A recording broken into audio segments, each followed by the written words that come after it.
Criminal procedure கோடில் இருக்கக்கூடிய ஒரு முக்கியமான கொஷின்ஸ் தான் இதுவும் கொடுத்துருக்கேன். என்னன்னா, அதாவது சிறார் நீதி சட்டத்தினுடைய எப்படி தோன்றுச்சு, அது என்னெல்லாம் வளர்ச்சி அடைஞ்சிருக்கு, என்னெல்லாம் சட்டத்தை கொண்டு வந்திருக்காங்க ஜுவனலுக்கு, அதாவது சின்ன பிள்ளைங்களுக்காக அப்படின்றத இதில் பார்க்க போகிறோம். இது வந்து ஃபர்ஸ்ட் பார்த்தீங்கன்னா genesis and growth of juvenile justice act, சிறார் நீதி சட்டத்தினுடைய தோற்றம், அதனுடைய வளர்ச்சி என்ன அப்படின்னு பார்த்தீங்கன்னா, it is necessary to look into a historical development of the juvenile justice. சிறார் நீதியின் வரலாற்று வளர்ச்சியை பார்க்க வேண்டியது ரொம்ப ரொம்ப அவசியம். அது என்னன்னா, ஃபர்ஸ்ட் வந்து 1860 வந்து இந்தியன் பீனல் கோடில் கொண்டு வந்திருக்காங்க. 1860 இந்திய தண்டனை சட்டம். 1876 த ரிஃபார்மட்டரி ஸ்கூல் ஆக்ட், அதாவது சீர்திருத்த பள்ளி சட்டம் 1876 கொண்டு வந்திருக்காங்க.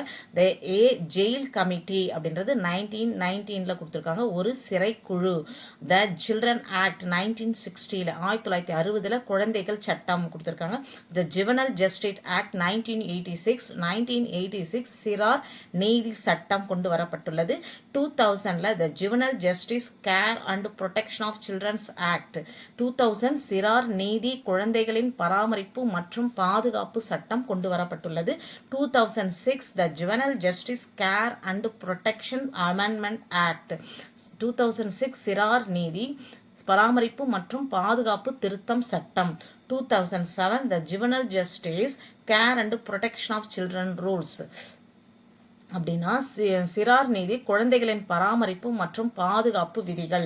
அதுக்கப்புறம் 2011 the juvenile justice care and protection of children amendment act அப்படின்றாங்க. அப்படின்னா 2011 வந்து சிறார் நீதி குழந்தைகளின் பராமரிப்பு மற்றும் பாதுகாப்பு திருத்த சட்டம் அப்படின்ட்டு சொல்லி கொடுத்துருக்காங்க. என்னன்னா, juvenile is young person, children சின்னவங்களுக்காக கொடுக்கப்பட்டது.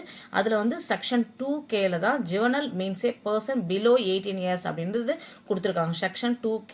அதே மாதிரி juvenile delinquency is the criminal behaviour of a young children, சின்ன பிள்ளைங்கள் இருக்கக்கூடிய கொஞ்சம் அந்த கிரிமினல் பிஹேவியர் இருக்கும், அவங்கள தான் வந்து ஜுவனல் டெலிக்வன்சி அப்படின்றாங்க. ஸோ ஜுவனல் டெலிக்வன்சி அந்த ஜஸ்டிஸ் என்னெல்லாம் கொடுத்துருக்கேன், ஒரு தடவைக்கு 2 தடவை கேளுங்க. அதில் வந்து Indian juvenile justice was passed பண்ணது 1986.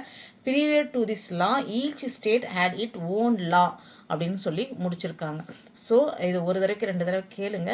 கண்டிப்பாக எப்பெல்லாம் ஜுவனல் ஜஸ்டிஸ் ஆக்ட் வந்து கொண்டு வந்திருக்காங்க, சிறாருக்கான நீதி சட்டத்தை கொண்டு வந்திருக்காங்கன்றது உங்களுக்கு புரியும். Thank you viewers. நெக்ஸ்ட் வீடியோவில் சந்திக்கலாம்.